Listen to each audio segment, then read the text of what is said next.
Let's be friends. Have you not?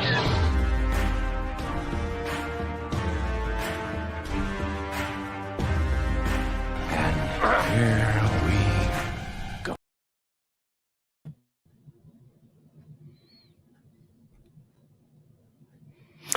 Good evening, everybody, and Merry Christmas, and ho, ho, ho, and Merry Christmas, you filthy animals, and welcome back to the Ambassador Wing. I am, of course, your host, the Ambassador.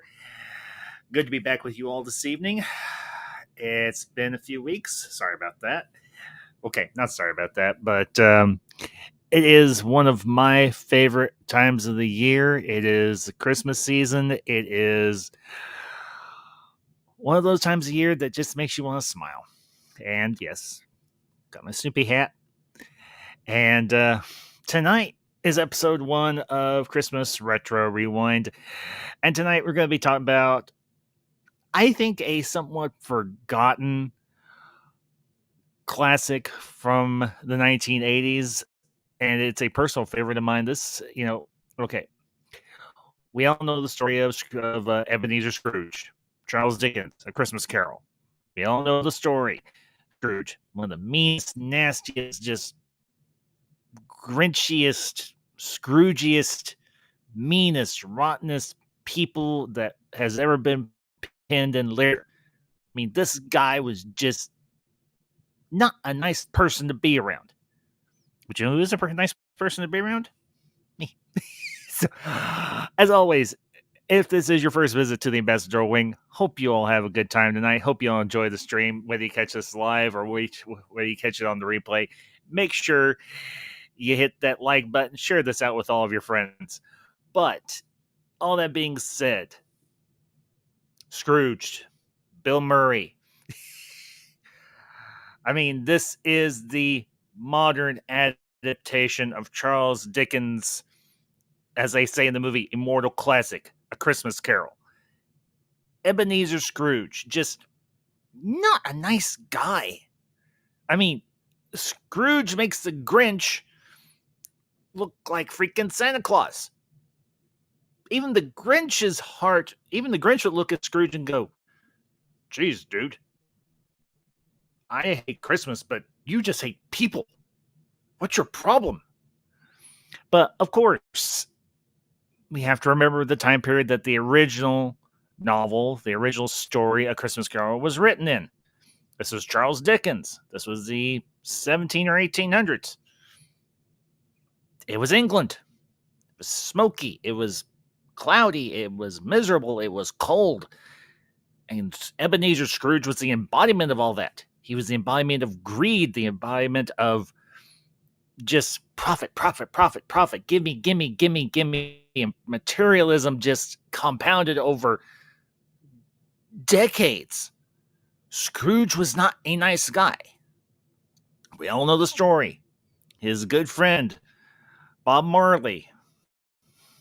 Jacob Marley, comes to visit him. He's like, "Scrooge, you got some people coming to meet you, and you're not going to like them because they're going to tell you some things you don't want to hear." Sounds like nowadays. And over the course of several hours, on Christmas Eve night, Scrooge revisits his past, his present, his future. And as it's said in the novel, they did it all in one night. The ghosts changed Scrooge. Fast forward to the 1980s, specifically 1988. At the height of Bill Murray's popularity, they said, "Bill, we want you to be our Scrooge. Will you do it?" He's like, "Sure, I'll do it. Just pay me enough." I'm joking, obviously. And what we have is I think, a very much somewhat forgotten or more obscure Christmas classic, because it isn't all warm and fuzzy like a Christmas special or Christmas movie we would think should be. But even A Christmas Carol, the original book, the original story, isn't all warm and fuzzy, makes you feel good inside. But thanks to Richard Donner and a lot of other people, they took that story written by Charles Dickens, gave our Scrooge a new name, Alex Cross. Instead of Bob Cratchit, we got Elliot Loudermilk, played by Bobcat Goldthwait, a man who you had to be high as hell to understand half the time when he was speaking. We got Alfred Woodard. Okay, actually, Alfred Woodard would be the Bob Cratchit. Elliot Loudermilk would be, I guess you could say, Alfred Woodard and Bobcat Goldthwait's characters are both Bob Cratchit, except Bob Cratchit never gets fired. But you get two Bob Cratchits for the price of in one movie. You've got the love interest, which, of course, in A Christmas Carol, the love interest was in the past. She wanted nothing to do with Scrooge by the time we come into the story. And in this case, hey, Jeff B., Merry Christmas. Merry Christmas, you filthy animal. Good to see you, buddy. But in this particular version, the love interest is somewhat present in the person of Karen Allen. And Karen Allen, also a very much big star in the 1980s. She was just coming off of the success of Indiana Jones and the Lost Ark. And you have Robert Mitchum as Preston Rhinelander. I mean, Robert Mitchum. We all know him. We all love him. If you were kids, if you were old enough to remember Robert Mitchum, remember him from a lot of movies he did back in the day. I think one of my personal favorites is when he stars opposite of John Wayne in the Western classic El Dorado, also starred. So, James Caan. And to the chat, golly, hey, guy, CJH, CJ, good to see you, buddy. LDG, good to see you too. Hey, Jeff, I know, bud. You're stuck in the past. It's okay. Jeff, you're going to be our Ghost of the Christmas Past. You're going to remind everybody of what it used to be like, so to speak. And CJH, it's appropriate you should be here because you were actually on my very first live stream I ever did, which was, in fact, a Christmas live stream. So, but Scrooged, a modern adaptation, an 80s adaptation of Charles Dickens' classic. What did I think of it? Did I like it? Do I hate it? If I was talking about it, I wouldn't be talking about it. So obviously, I love this movie. Now, I did not see. This is one of many movies from the 1980s. Yes, I saw a lot of movies in the 1980s. This is one I never got a chance to. I wasn't old enough.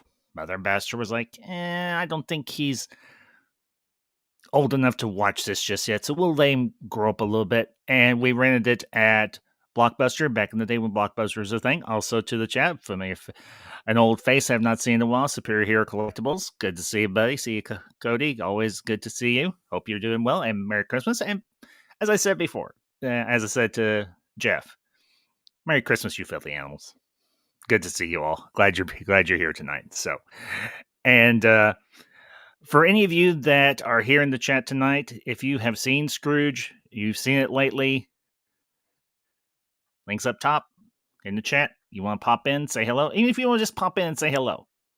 If you've not seen the movie, you want to just say hi. Links up there. Come in, say hi. We'll talk for a few minutes, and then I'll share my thoughts on Scrooge as we go along.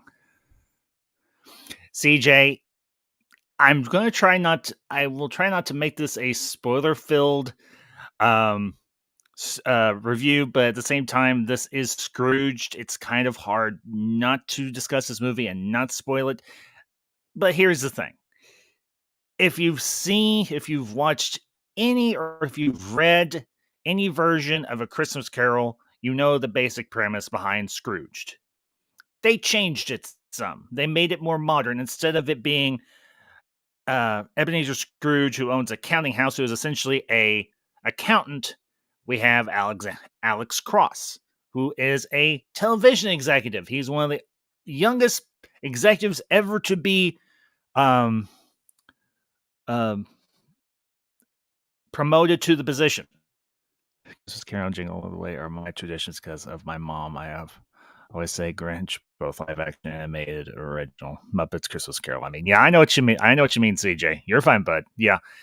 Here's the thing. we all have those Christmas movies, those Christmas specials, and oddly enough, for the next couple of nights, I'll be discussing some of those. This is just episode 1. Episode 2 of Christmas Rewind is going to be... What did I plan?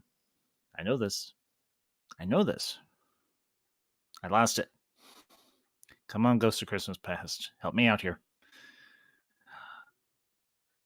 Oh, yeah, that's right. Episode 2 of Christmas Rewind is going to be a retro / ultra retro rewind of a classic and a modern adaptation of a Christmas movie that I, believe it or not, have never seen. And that is, of course, Miracle on 34th Street. I have never seen this movie, although I did recently watch the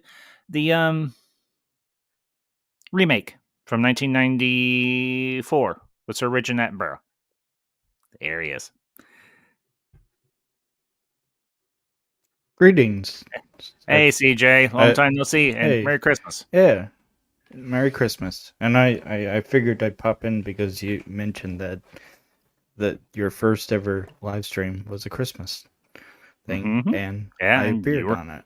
So. Yes, you did. I remember that. I remember that very well. It was you and a bunch of other people. Back when I was simply the CJH. Yep, I remember those days. Remember it well. So, well, let me ask you, CJ. Obviously, you've never seen this movie.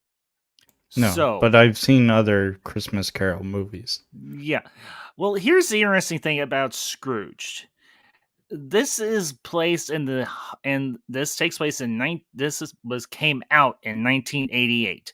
This movie before my time.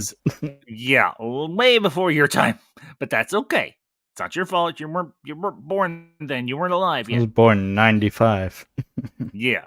So you watch this movie, it is like a snapshot of the 1980s. I mean, you've got Mary Lou Retton, the gymnast, who plays Tiny Tim in the on-screen in-movie production of A Christmas Carol. You have Buddy Hackett playing Ebenezer Scrooge. You have, this is going to be this is going to be kind of a throwback for me because I had never heard of these until I had seen Scrooged. It was an aerobics and dance troupe called the Solid Gold Dancers. And there is a scene in Scrooged where they have a network censor, and unfortunately the costumes they have for the Solid Gold Dancers are somewhat, not entirely, but somewhat revealing. And there's a scene between Bill Murray's character Alex Cross and the censor, and she's like, I can see her nipples. And then the crew members are like, I want to see her nipples, and Bill Murray, Alex is right, I want to see her nipples. The public wants to see her nipples. Not obviously, you can only see you can barely see it. And Bill Murray's like, they're really trying. And it's this movie. I mean, like I said, it is a snapshot in every conceivable way of the 1980s. Although in a lot of ways it is also at the same time it is very timeless, because obviously this is an adaptation of an adaptation of an adaptation of an adaptation of Charles Dickens' A Christmas Carol. And they even have, as I mentioned, they're doing a live broadcast on Christmas Eve of A Christmas Carol for the fictional television network that Alex Cross is the president of, or junior vice president of, because Robert Mitchum is the head. He is the big guy. He is the head honcho. So it feels like a classic. It feels like a classic Bill Murray movie as well, does it? Or like how Groundhog Day and all that stuff. It is very much. I mean, this is one of Bill Murray's. It's overlooked. It's not forgotten. It's by no means a bad movie. It isn't, because he gives a really good performance in this movie. But when you think Bill Murray, you don't necessarily. This isn't the first movie that comes to your mind. I mean, you think Ghostbusters, you think Groundhog Day, you think any of the other number of movies that he's done over the years, but this one kind of slips through the cracks unintentionally because it's more seen as a Christmas movie, where any of those other movies you can watch any time of year. I mean, Scrooged, it's very much a seasonal movie. It's not something that you'd really watch any time of year except around Christmas time, because that's kind of like Jingle All the Way and all that stuff. Yeah, exactly. I mean, with Scrooged, you don't have the atypical incarnation of Bob Cratchit. You have his assistant Grace and everything, played by Alfre Woodard, and she's great in this. She's absolutely wonderful as his assistant. She isn't as sheepish as Bob Cratchit is in some of the other versions of A Christmas Carol that we've seen in the past. She's very much got more spunk to her. She's got more of a backbone, but at the same time, she is still his assistant. And we don't have Tiny Tim, who is a cripple or anything, or who is physically handicapped. We have a son who unfortunately saw his father get killed, and he has stopped speaking entirely. And during the course of the movie, we get the impression, I mean, there's a lot of breadcrumbs here. They're like, oh, hey, this is the Bob Cratchit. Oh, hey, this is the Tiny Tim. Oh, hey, this is the nephew, except in A Christmas Carol. Ghosts?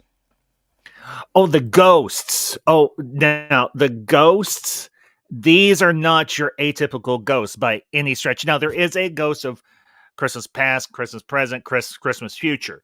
Anything, those all are present. Obviously, you have to have those three, otherwise you don't have A Christmas Carol. You don't have an Ebenezer Scrooge story.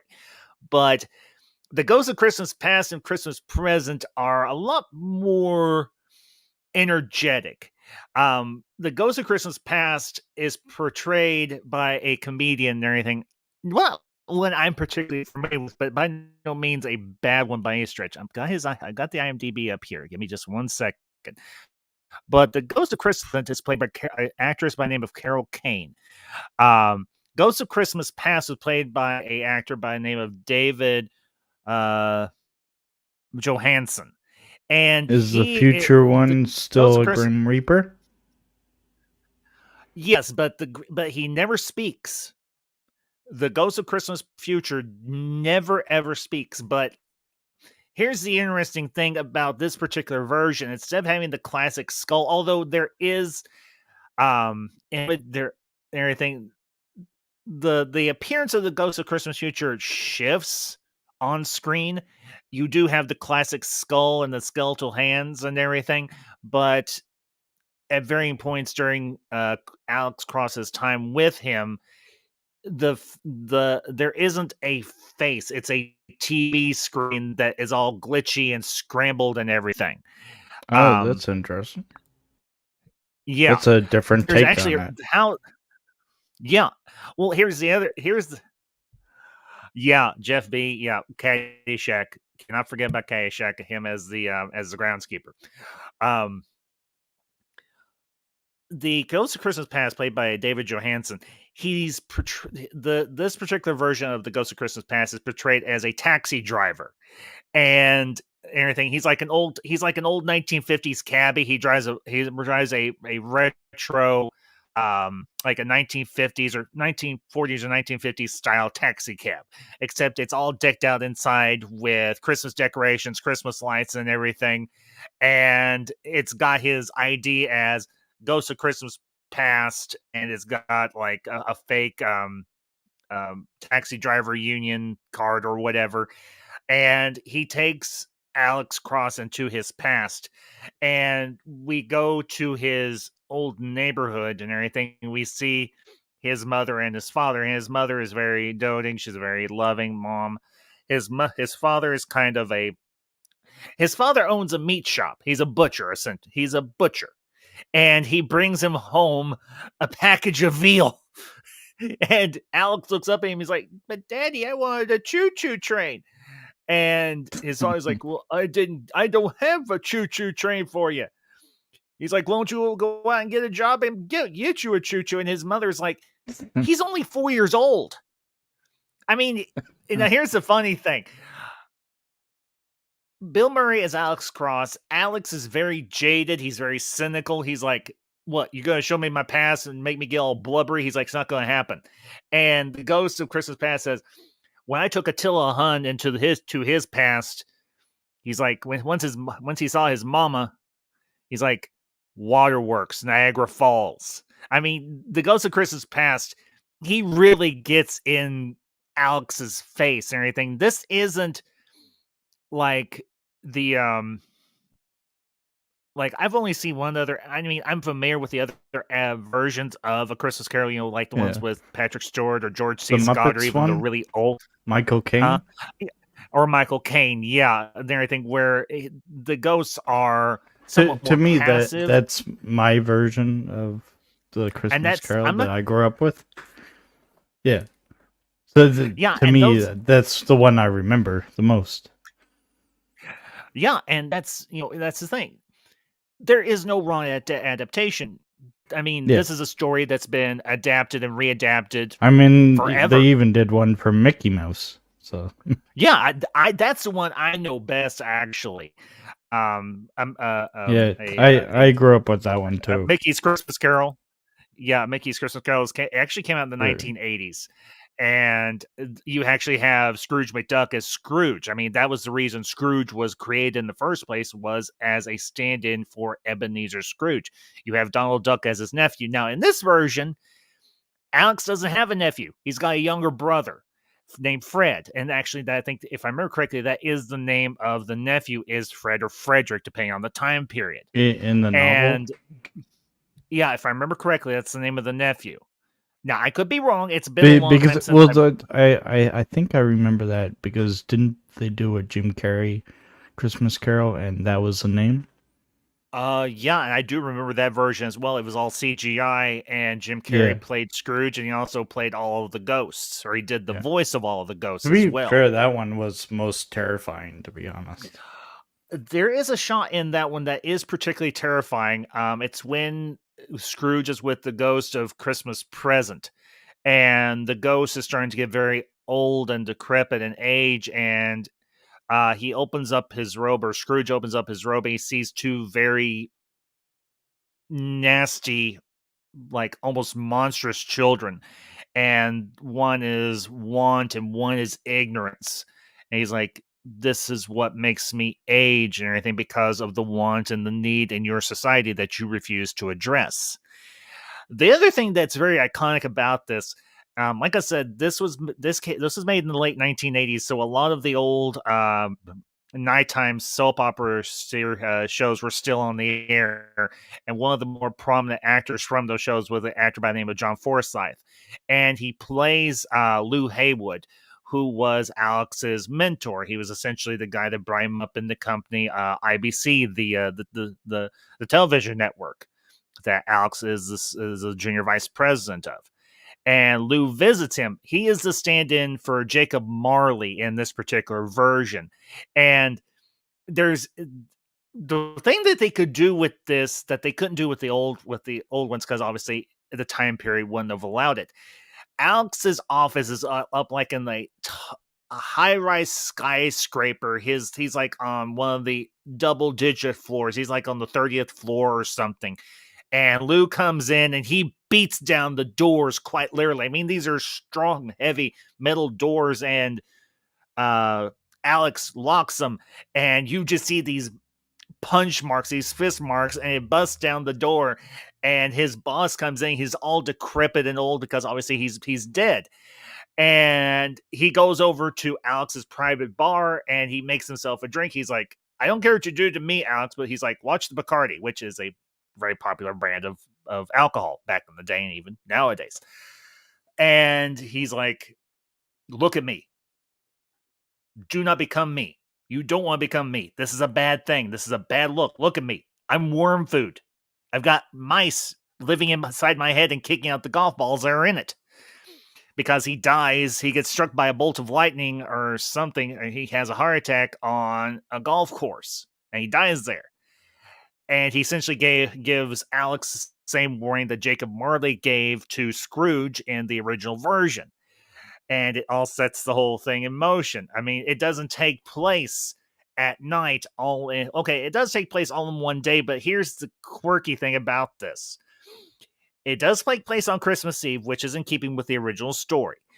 But the interesting thing is the ghosts pop him out at the worst possible times. And he goes right back into the studio where the live broadcast of A Christmas Carol is being done. And everybody's like, okay, what's going on with the boss? He's acting a little more out there. Okay, he's acting more out there because he's very calm, he's very cool, he's very collected, he's very reserved. And in this particular instance, he's none of those things. And you've got the ghost of Christmas past who takes him to see his mom and dad. And the minute he sees his mom, just like the ghost says, Niagara Falls, he starts crying because he saw his mom, and his mom's pregnant with his younger brother at the time. And he pops forward to a Christmas party. And he's like, what the hell's going on? He's like, it's a Christmas party. And he sees his old boss who's still alive and everything. It's a past, it's you a past memory. or Lou? Let me Lou pull. Lou Hay. There seems to be a lot of practical effects in this. Like it's a, it's a 1980s movie, so yeah, it would be. Yeah. Like lots of prosthetics. So yeah, this. Well, yeah, and there's one scene where they're actually in the cabin.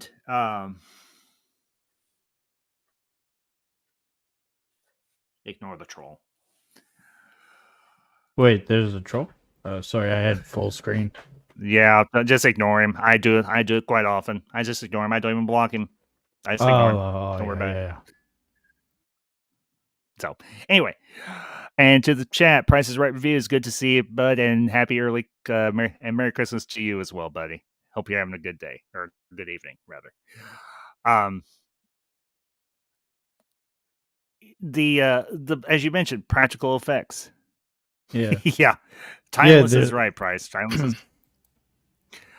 Yeah. But as I was saying, you can't make it out, but you know that they've. No, you're not. Anyway,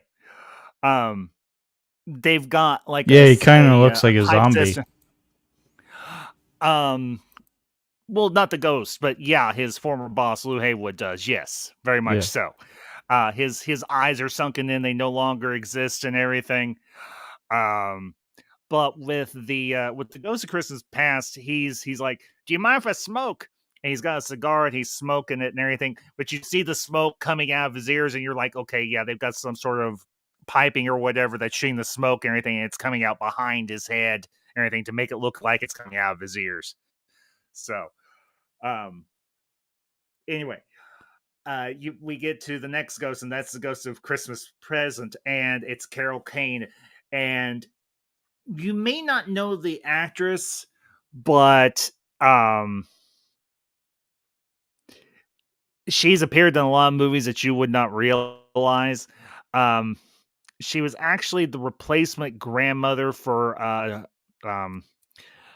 Addams Family Values, the sequel to the first movie, because unfortunately the actress who played Granny Adams in the first movie with Raul Julia and Angelica Houston unfortunately passed away.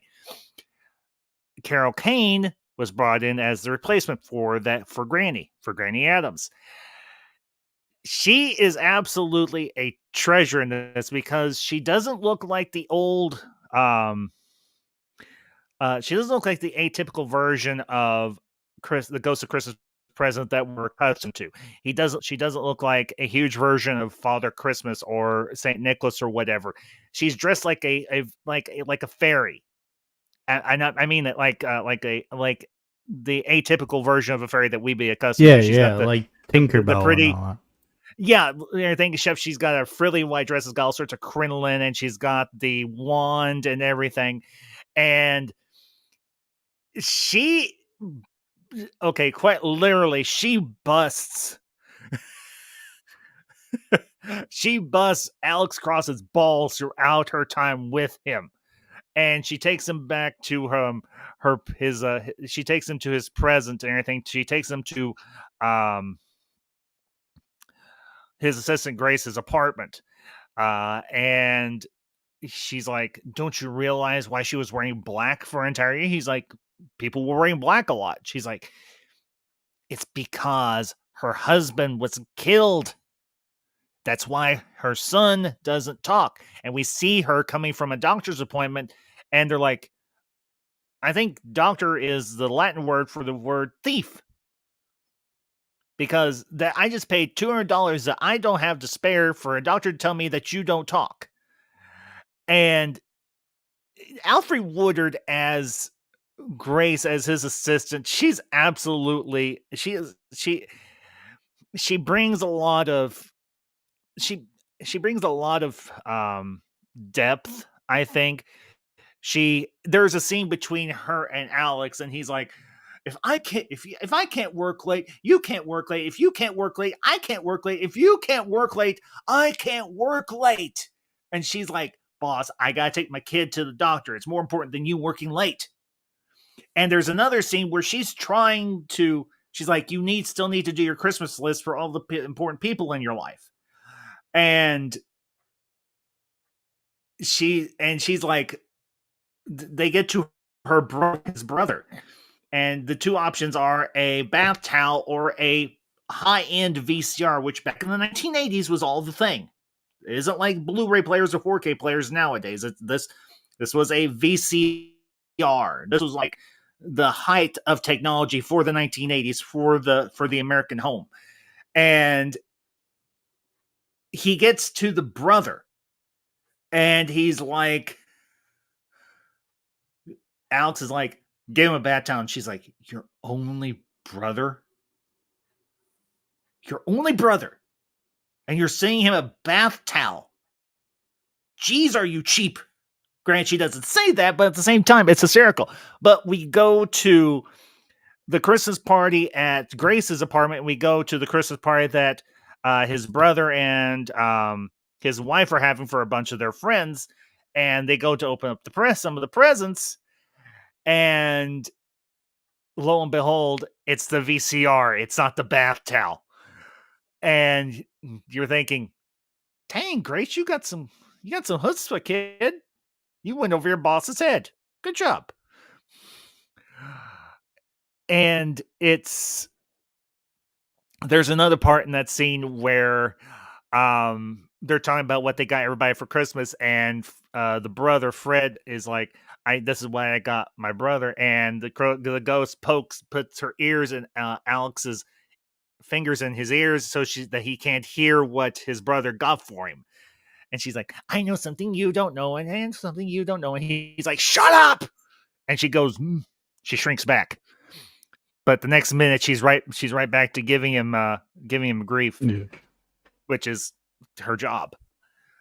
So it's, the first two ghosts and everything are really, like I said, they are not your atypical adaptation of the classic versions that we have all known throughout the years, whether it's like from what you mentioned earlier, Mickey's Christmas Carol, where it's Jiminy Cricket as the Ghost of Christmas Past and everything, where he's not as forceful, or the giant, from as the Ghost of Christmas Present. I mean, you've got a cabbie and a fairy, a mythological fairy, a fantasy fairy. And I mean, the fairy that's more like the Muppets, or what? I feel like there was one. Yeah, the Muppets one where there was a fairy at was it the past one? I think. I have honestly never seen a Muppets Christmas Carol. It's not that I dislike it. I just have never gotten around to watching it. Maybe I should. I would watch it on Disney because they actually restored the deleted scene that was... People actually said there was a Mandela effect, but It was just a deleted scene. Because okay. I myself, I remember seeing that scene in the movie when I watched it as a kid. But I guess it wasn't, so strange. Yeah, I saw a video just the other day about a Mandela effect and everything with a few things from the 1980s. It's actually something that popped up on my Instagram feed, Yeah. and um, I'm trying to remember Because what they I were have vivid talking. memory of watching that scene. I'm like, Like I it's said, by the time A Muppet Christmas Carol came out, I was kind of out of the Muppets phase for me yeah. because I was a teenager by that time. I was like, I don't really want to go see a Muppets movie. I can just wait for it, or if I never see it, it's no big loss for me. So we'll bring up Price's comment here real quick. Hold on one second, bud. For me, Scrooge is Bill Murray's Planes, Trains, and Automobile type of film where Bill Murray really gets real with his comedy style and really ceases to make a good laugh and really ceases to make a good laugh in this film. Well, here's the thing, Price. This movie, it does obviously have a very comedic edge to it. I mean, that's its intention. It's meant to be a comedy, so to speak. I mean, you've got Bill Murray. He was and still is one of the best comedic actors around. But in this particular version, he's playing the Scrooge. He's playing the modern version of Ebenezer Scrooge. He's by no means the goofy character that we would normally see him in one of his other films that we know him know him better for. And I think that's why people kind of unintentionally forget about it, because it isn't Bill Murray as a funny guy. It's him as the Scrooge. That's why the movie is called Scrooged. He's a nasty guy in this. It Yeah. isn't until the very end, after he has He the encounters with all he three of the learns ghosts, his that lesson. yeah. Well, here's the other interesting thing, because we don't have this in any of the other versions. We actually see Alex fire a guy because he shows a promo for the live broadcast of A Christmas Carol, and the guy and everything, who the character's name is Elliot Loudermilk. He's played by a very well known comedian from the 1980s and 90s zone, called named Bobcat Goldthwait. And the guy's like, "This is going to scare the living crap out of people. This might kill somebody." And Alex is like, "I'm so glad you told me this." And then 5 seconds later, after the guy leaves, he's like, "What's that guy's name?" And Grace is like, "Elliot Lerner." He's like, "Fire him." And he's actually up in his office looking through a telescope as the guy is removed from the building, fired, his Christmas bonus is canceled, the whole 9 yards. And throughout the course of the movie, we see Elliot trying to get blackout drunk, and then he comes back after Alex has his encounter with the ghost of Christmas future, and Alex is a changed guy now, and Elliot's got a double-barreled shotgun, and he's chasing him through the floor of where his office is, and he's blasting the cubicles that Alex is trying to hide behind. And it's hysterical. I mean, this was something that was written in for this movie and everything. This does not appear in Charles Dickens' original version, yet they added this element in just to make Alex a little more dislikable and almost more cruel. I mean, I don't even think Ebenezer Scrooge. I mean, yeah, he's very harsh, he's very callous, and very just not a nice person by any measurement. And he just absolutely is dislikable. He makes the Grinch from Dr. Seuss's How the Grinch Stole Christmas look like a lighthearted guy. He's just misunderstood. Alex Cross, there is absolutely practically nothing redeemable about him. he casts away the love of his life and everything to further his own career, and that's of course Karen Allen's character, who he meets outside of a convenience or a market. I can't remember the name of Karen Allen's character. Let me Claire Phillips. And here's the funny thing. When Alex is with the Ghost of Christmas Future, he sees a possible future version of Claire where she is all done up in makeup and she's very well dressed and very well put together, and she is just as cold and callous and uncaring and unfeeling as he is. And she has this, it's almost, she's wearing a facade because she almost sheds a tear because of what she used to be, and she remembers it, but now she's this. She's a female version of what Alex is. And Alex is like, oh my gosh, what have I done?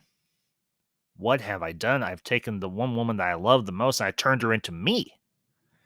And he also sees Grace's son, who's now institutionalized, and she goes to visit him, and he's like, this can be fixed. This is not permanent. This is undoable. I can make this right. He's like, I can give her a better pace. He's like, I can pay her better. I can treat her better. I can give her more time with her children and her family. And in this version, instead of it being him already dead and him being buried, he sees his brother's wife and his brother, and they're the only people there, and he's in a coffin, and he's about to the coffin's about to be put into a furnace. He's about to be incinerated, essentially. Well, just he's being incinerated. He's like, I don't want to burn. He's like, I don't want to die. I don't want to die like this. And that's the turning point for him. Just like with Ebenezer in the original version, it's him seeing his ultimate fate where he's buried all alone. There's nobody there to mourn him. There's nobody there to care about him. His possessions and everything else are just cast to the public, and nobody remembers him. They just remember him as a mean, cruel, money-hungry individual. Same deal with Alex. And he comes out of this, and he's like, what kind of a-hole does a live broadcast on Christmas Eve, and one of the cameramen is like, only you, boss. And Alex is like, any other time, you'd be fired for that. But tonight, he's like, no. And it's his realization of all the wrong he's done, all the people that he's cared about that he's pushed away or he's pushed aside just to further his own career or for his own ambition or whatever else, that changes him. Much in the same way that Ebenezer Scrooge has changed, except it's on a more personable level rather than it is with Ebenezer. For Ebenezer, he opens up his heart to everybody. And I'm not saying that's bad. But what they changed with this movie was they made it more personal for the main character, being Alex Cross. You've got his brother, you've got his ex-girlfriend, you've got his assistant's family. I mean, in the original story, it's just the fact of Bob Cratchit and his family that helps change Ebenezer, than him realizing what his ultimate fate's going to be. He's going to be died alone, and nobody's going to remember him. In this version, his relationship with his brother is mended. Although, granted, in the original version too, his relationship with his nephew is mended as well. But I think it makes it more relatable for everybody because a younger brother or even a brother of the same age or a sibling is much more relatable than a nephew. Granted, it's family still, but I think that's one of the good changes they made here. Not to mention you have the added change or the addition of the side story with Elliot Loudermilk, one of the other executives that works there. He's a junior executive, but still he works there. He's in the company, and you see him. Go ahead. Oh, sorry. Which would you say is the most faithful to the original novel? Of all the versions I've seen, and I've seen just about all of them except for Mickey's, or not Mickey's, but Muppets. Um, this one is more of an adaptation, and I'm not saying it's a bad adaptation, it's not.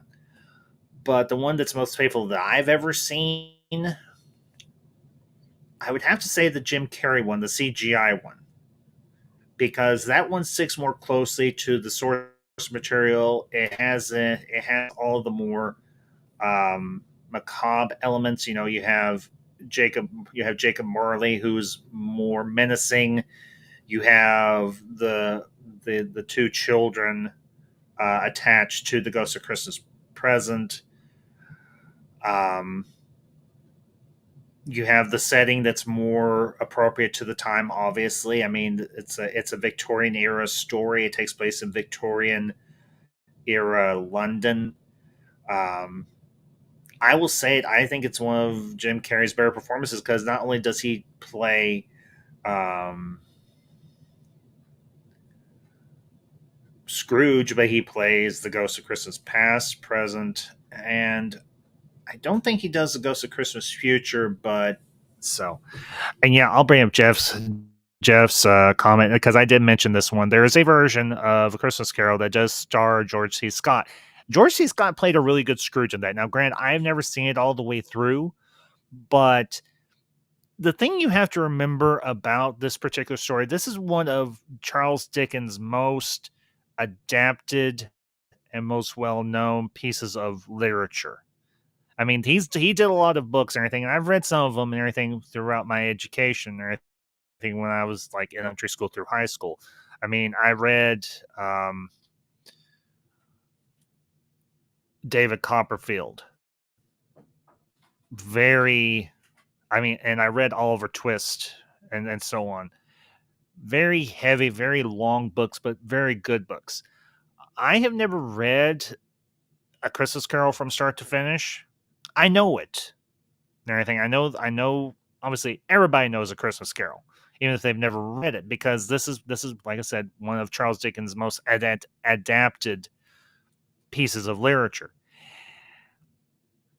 I would like I said, I would say the Jim Carrey one that have seen, or that I saw. It's been years since I've seen it and everything. That was back when I was with my ex-wife at the time, and we went to see it at the theaters.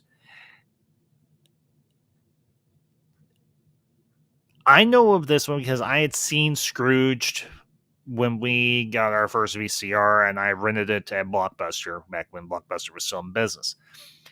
And I was like, this is actually really good. I mean, I laughed. It had an impact on me, which I think it was its intent. I mean, here's the thing about the various adaptations of A Christmas Carol. The theme is this, and this was Dickens' intent: to not be like Scrooge, to care for your fellow man, to care about humanity, to care about the people around you in your life, your family, your friends, your coworkers, the people that work under you, even. To be charitable with your time, to be charitable with your finances if you're able to do so, to be charitable just as a person in general. And that's the whole focus. And I mean, regardless of the adaptation, that is the whole point of A Christmas Carol: to care for humanity, regardless of what position you are in the world, whether you have the wealth of Ebenezer Scrooge or you don't, whether you're like Bob Cratchit. I mean, look at the character of Bob Cratchit and look at the character of Grace. Yeah, she doesn't have a lot. Her family doesn't have a lot, but you know what?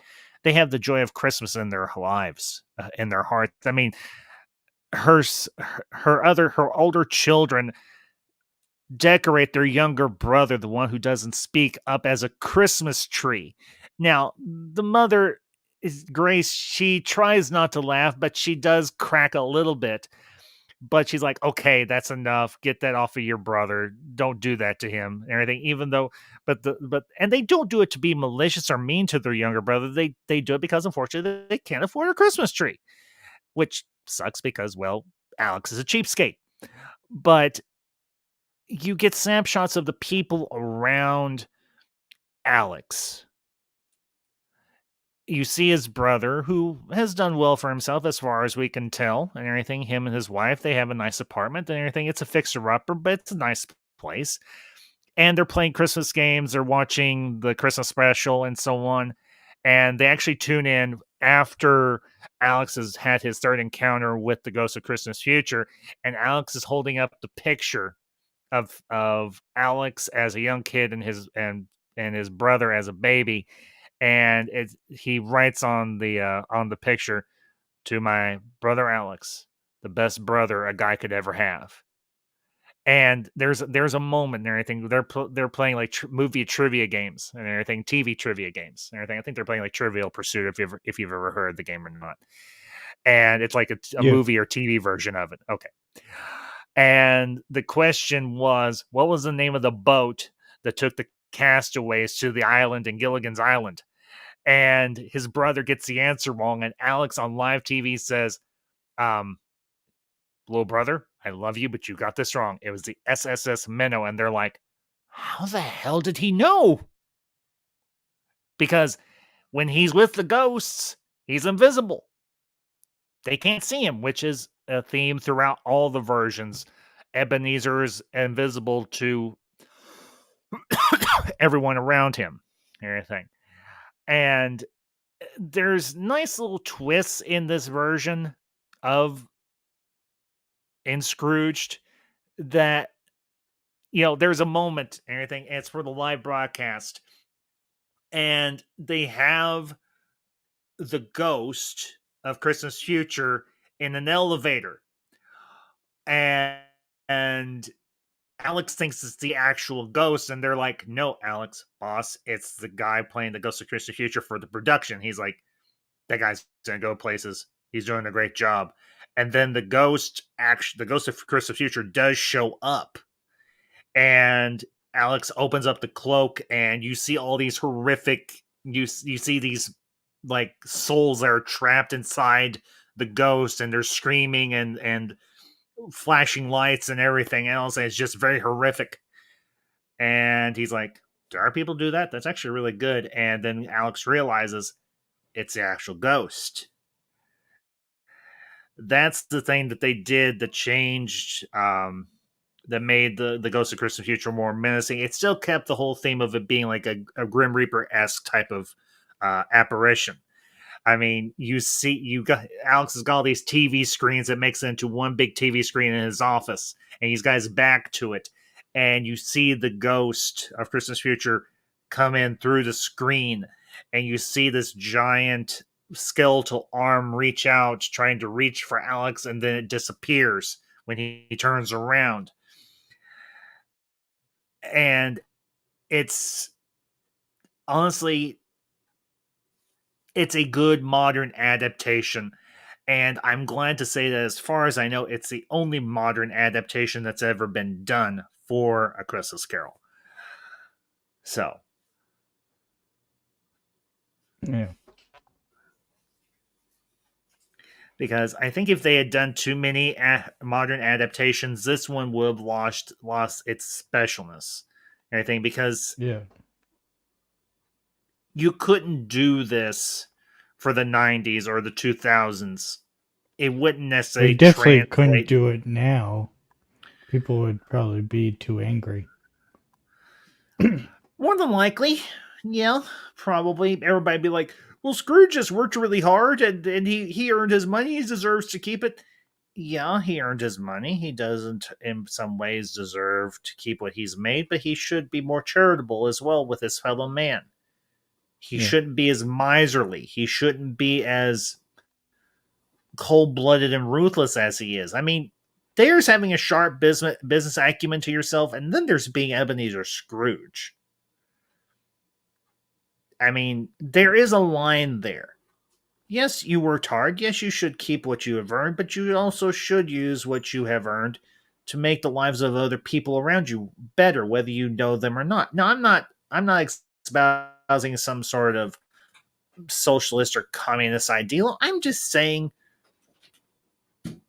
don't be overly greedy. Yes, you worked hard. Yes, you deserve to keep what you've made, but you should also be charitable. be concerned for your fellow man. Care about the poor, care about the hungry, care about the less fortunate. Yes, absolutely.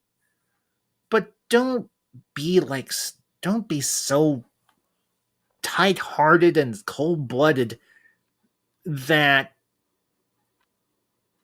you have no concern for anybody else but yourself.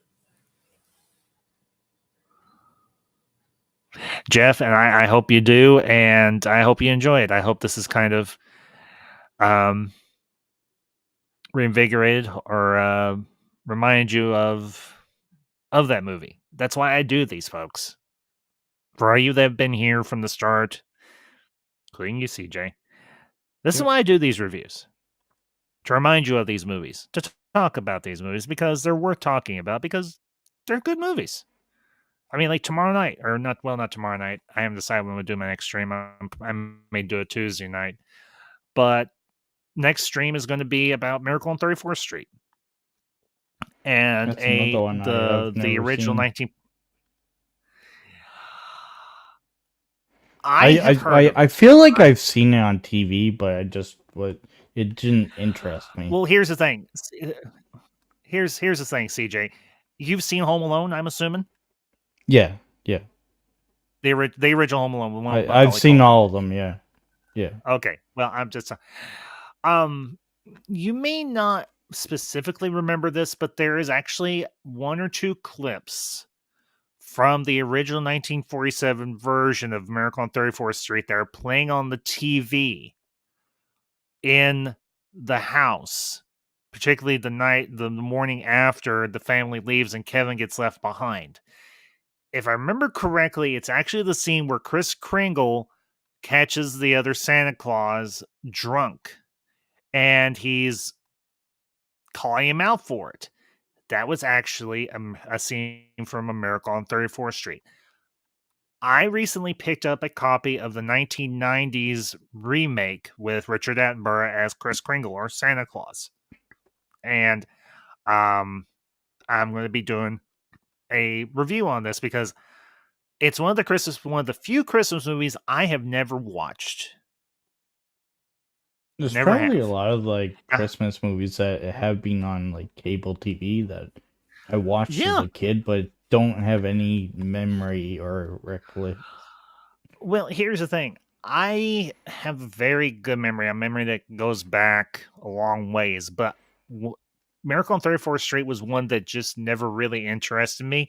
It's not that I dislike it, because I just never saw it. It's just one that never piqued my interest. And then my wife, Everything Ma'am Ambassador, was telling me about it, and she's like, that's one of the best on-screen Santa Clauses ever put to film, which gave me the idea for another stream I'm going to be doing and sometime this coming. Not exactly. The stream is going to be who was the best on-screen Santa, whether it's big screen or TV. And I'm gonna be discussing and be sharing my thoughts. It's gonna be an open panel like this one is, discussing all the different incarnations of Santa Claus that have been put on screen throughout the years. You know, Miracle on 34th Street, the Santa Claus, the Santa Claus movie from the 1980s, the all the Violent Night. That one I've never seen, so that might be one that you can chime in on, because here's the thing. I hear it's pretty good, but I have never seen it yet. For me, Christmas is not a season meant to be centered around violent. Yeah, it's more of a horror movie, to be honest. Yeah, or an action movie. It's more of an action.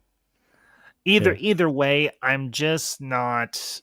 For me, those two things are not synonymous with Christmas. Yeah. Halloween, what about Polar Express? Oh, speaking of Polar Express, I heard that there's Easter eggs to Back to the Future.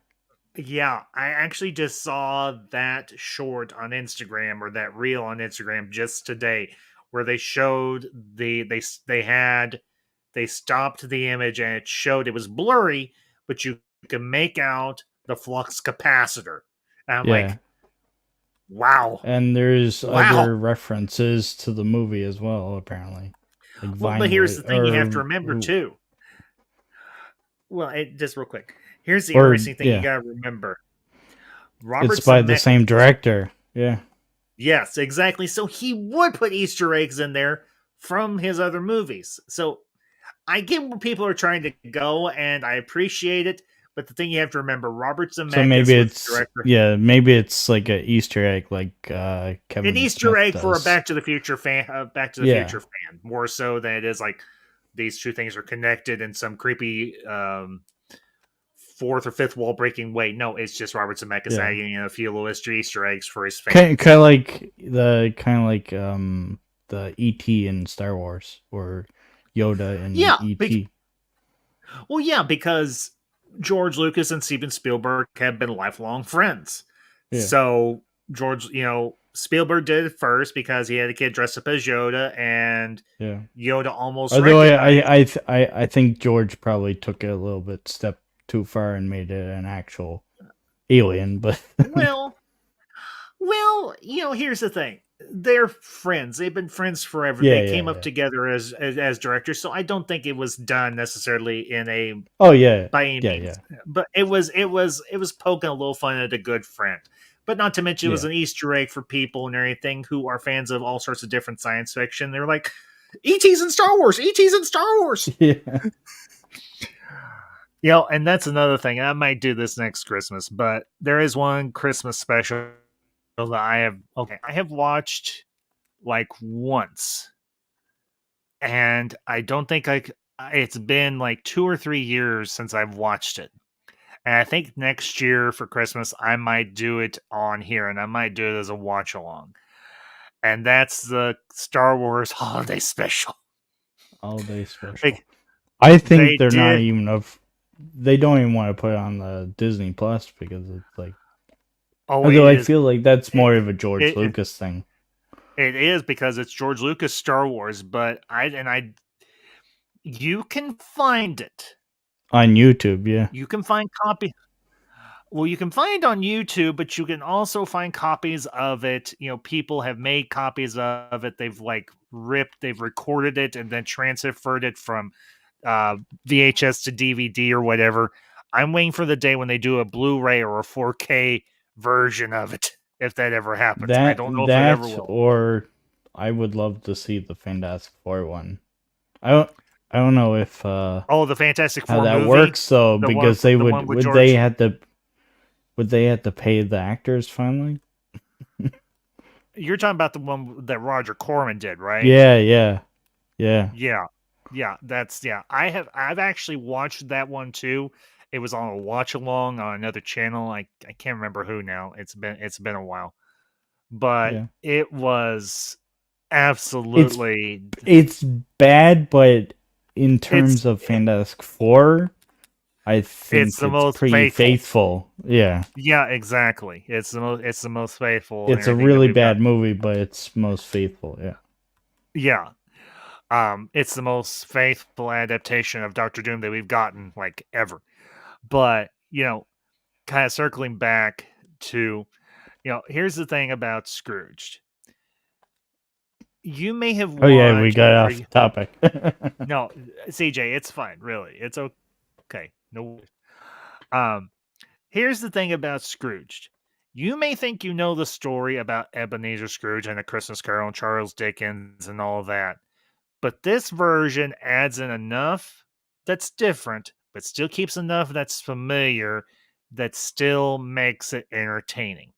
This was like the proto reimagining or the proto remake before remakes started to be a thing. I mean, yeah, they've done lots of different adaptations of A Christmas Carol, obviously. But this one hits that sweet spot where it's not so far out there that it's unrecognizable, but it still has some changes in it that makes it entertaining and gives it a little bit of a fresh vibe to it. I mean, there's a scene where Alex is he's not with it's after he has his encounter with the ghost of Christmas past, and he calls his old girlfriend, Claire, and she's working at a homeless shelter there in New York. And she shows up, and he's like, this isn't really a good time for me. But then he goes to the homeless shelter where she's working, and all these homeless people think that he is Sir Richard Burton, the actor. And he actually puts on an accent that sounds like Richard Burton, the actor, and he quotes a line of Shakespeare or something, and they're all just clapping. Okay, interesting thing. Have you seen the movie Goonies? Oh yeah. I think Okay. I own it, actually. Do you remember the mom of the two crooks, who's a crook herself? Even if you remember vaguely. She was the bad guy, the female bad guy, right? Yeah. She was the mom to the two younger crooks. Yeah. She actually makes she actually has a cameo appearance in this movie. She's one of the homeless people. So she's only on screen for maybe all of a minute, maybe two at the most. In the same costume or no? No. It's a different costume. It's an entirely different costume. Like I said, she's a homeless person. But you're like, wait a minute, I know her. She was in Goonies. So I can't remember the name of the actress off the top of my head. Maybe it's on the IMDb. Just a minute. Let me take a look here. Let's see. Oh, there is one other thing I haven't gotten to yet, and that's the opening to this movie, because it actually opens with a promo for one of the TV movies that the network that Alex runs is airing. It's called the night the reindeer cried or something, and Santa Claus's workshop is being attacked by terrorists, and you're not going to know this reference because you're too young, but for me, it's a reference that I get. There was an actor back in the day by the name of Lee Majors, and he played a character called the $6 Million Man. This was an old TV show from back in like the 1960s or 70s. I've heard of the TV show. I just never watched it. Never seen it. Yeah, you're too young. So am I, so to speak. But Lee Majors plays himself, and he comes in carrying one of those miniguns, like from Predator or Terminator 2 Judgment Day. I think it's like one of the second times they ever used that form of minigun in a movie. And Santa Claus is like, Lee, you've been a real good boy this year. And Lee Majors busts out the front door, and he's blasting terrorists with his minigun. And you've got the voiceover, and the guy that they have doing the voiceover, he did a lot of the voiceover for movie trailers like in the 80s and the 90s and so on. I think one of his most iconic, probably for Armageddon, if you remember the movie Armageddon with Bruce Willis and Ben Affleck and all them. I think he did. Yeah, I think that particular that guy did pass away, unfortunately. I don't actually remember his name. I wish I did, but I don't. But it's I feel like his first name was Roger. Yeah, it was Roger something, but I can't for the life of me recall his name. But they're like, you think to yourself, well, it's kind of like what you mentioned earlier and everything with that one movie, Violent Night or Black Christmas or whatever. It's just one of those. You've got Santa. Yeah. I mean, you've got, there's one that was done years and years and years and years ago. It kind of reminds you of this fake movie that they're advertising in Scrooged. It was called Santa Claus versus the Martians or something, or Santa Claus on Mars or something like that. And Santa Claus is fighting Martians. One of the most absurd things ever put to film. And they still did it. And there's a conversation. And that's a fake movie within the movie, or? Yeah, no. The Santa Claus versus the Martians. No, that was an actual movie that was done. Oh. I think it was done like the 1960s or 70s or something. I don't know exactly when it was done, but yeah, it's a mess. I've seen clips of it, but I've never watched it. Yeah, really, really different, really out there. That There's was when so they many were. older movies that like they could remake if they wanted to instead of all the popular ones. Like Yeah, but that's a good idea. That one. here's the thing. Some of the movies that they would be remaking have turned out to be cult classics now. Yeah, that's true. So you'd be remaking a movie that has had legs and has grown a good reputation throughout the years. And you know, one of these days, I think I'm going to do a stream about movies that should never have that should never be remade or should never have a sequel to them.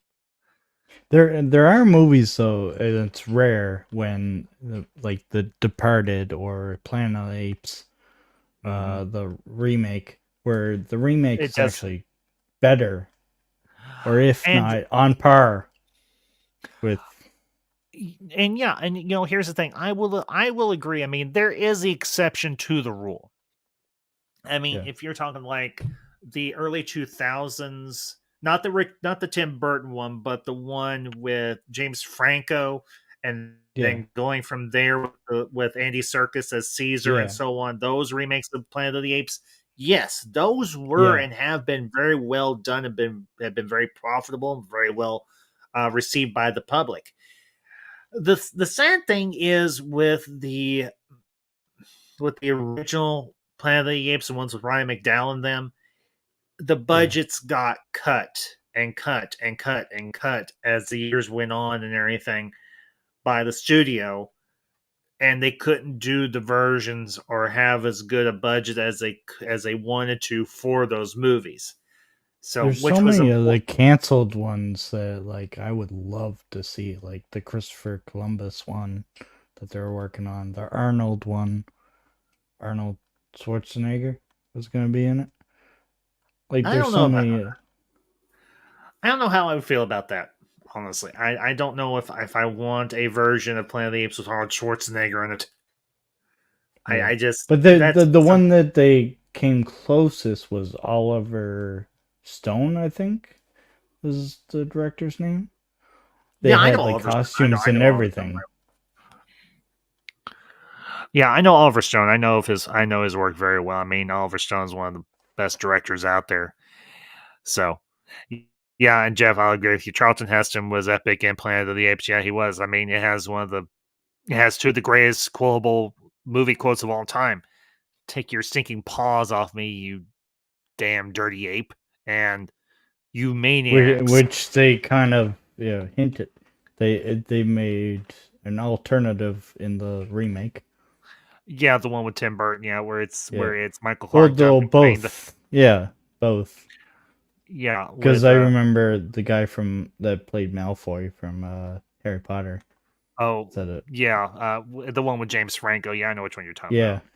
about. With Andy Serkis as Caesar. Yeah, no, I've seen that one. I saw the first two, but I haven't been able to. I haven't caught up Third on the is rest of them. just as good, and I'm For the excited to Planet of see the what Apes. they do with the fourth one.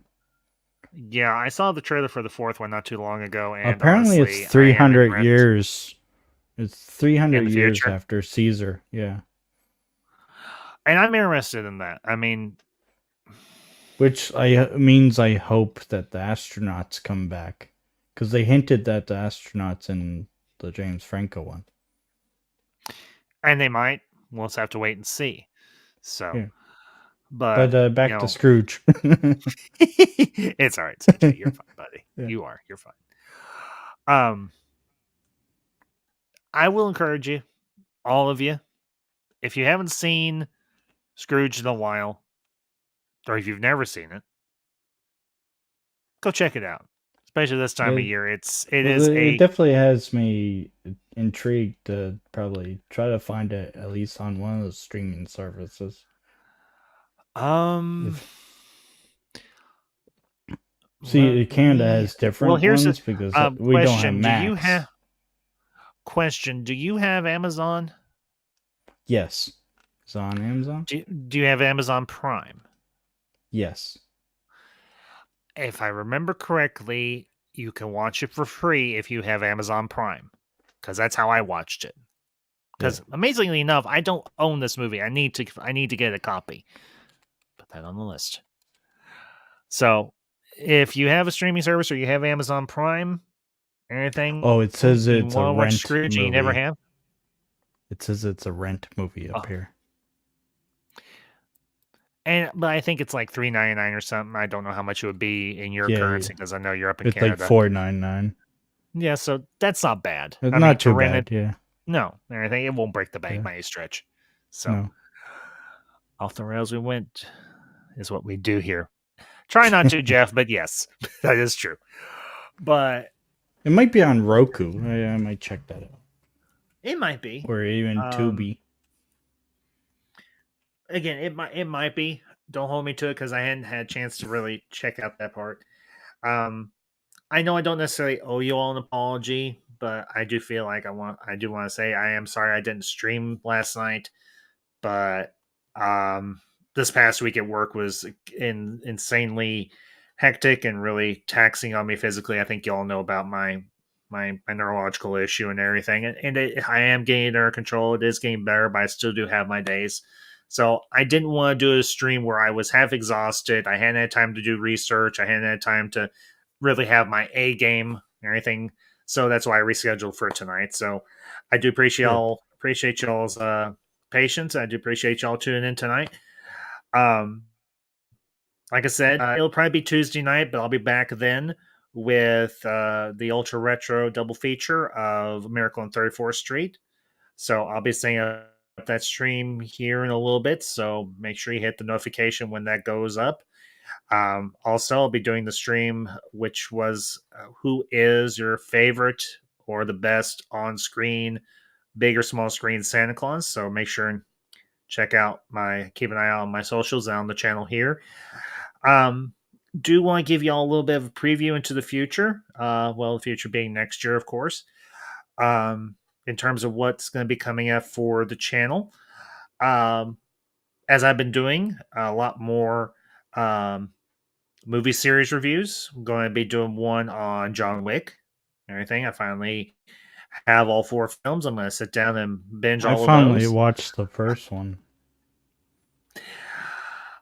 I watched the first one, and then I was going to watch the others, but I've never gotten around to it. And then they did John Wick 4, and I finally got a copy of it.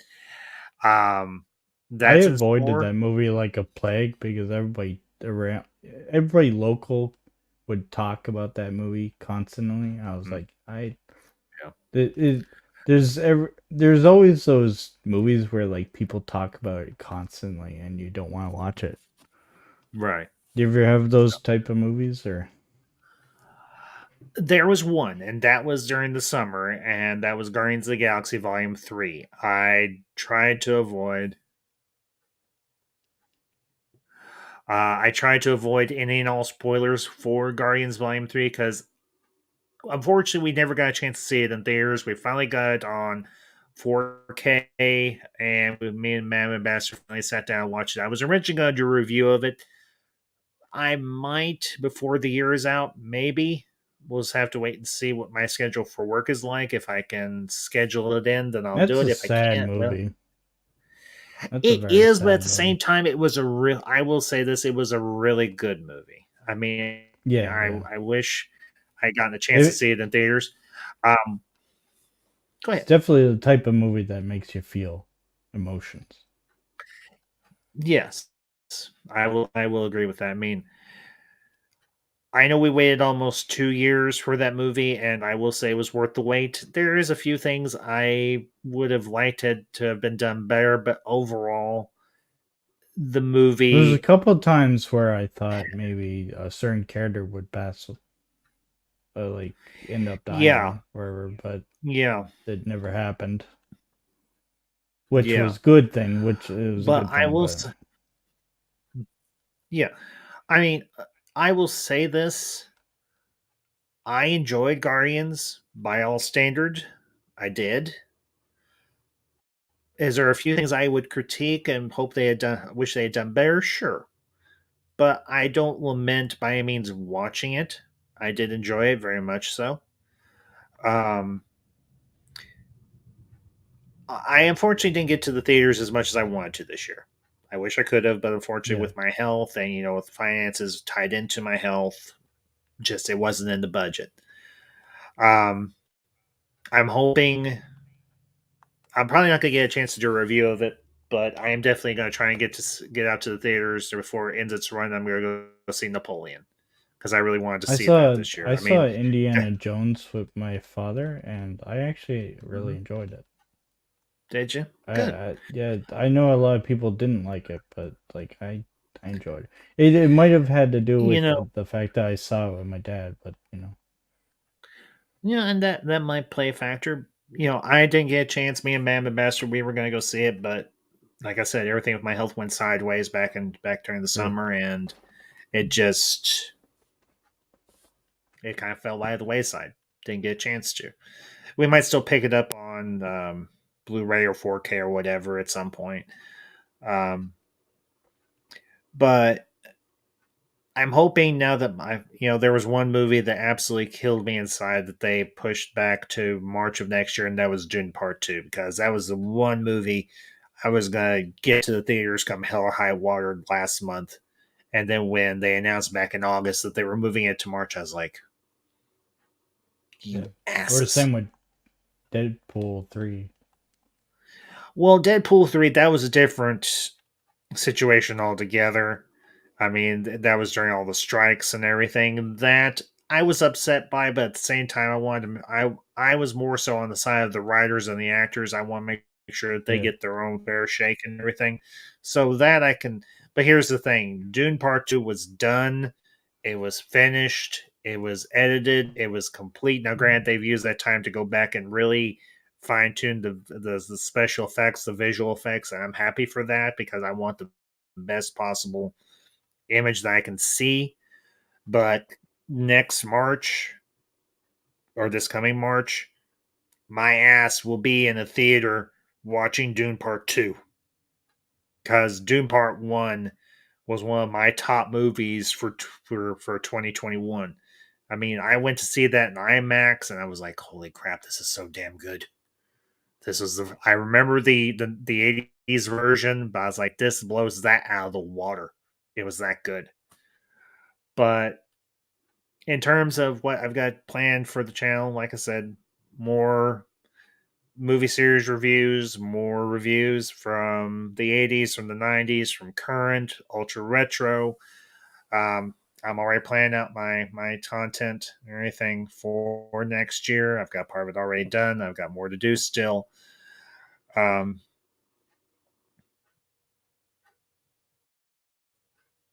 Yeah.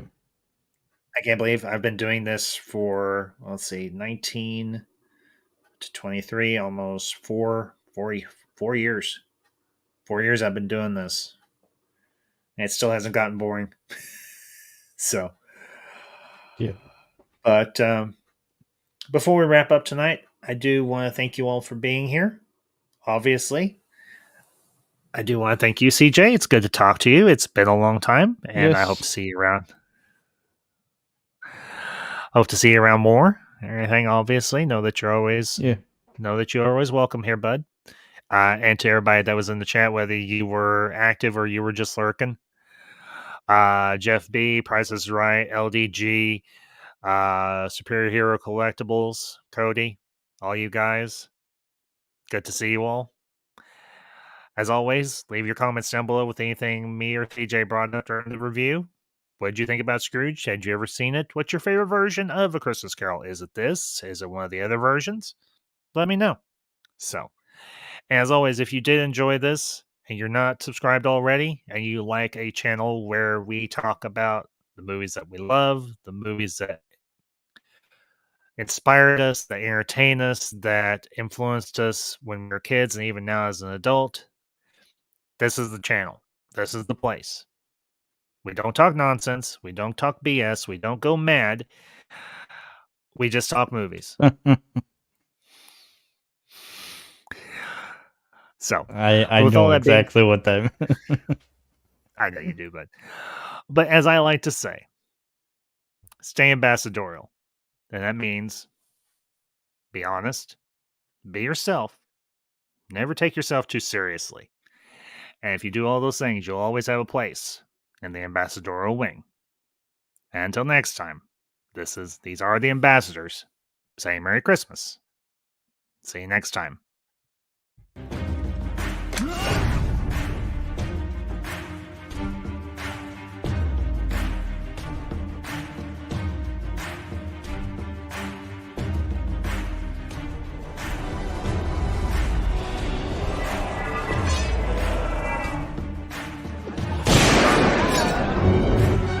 Let's be friends. Have you not?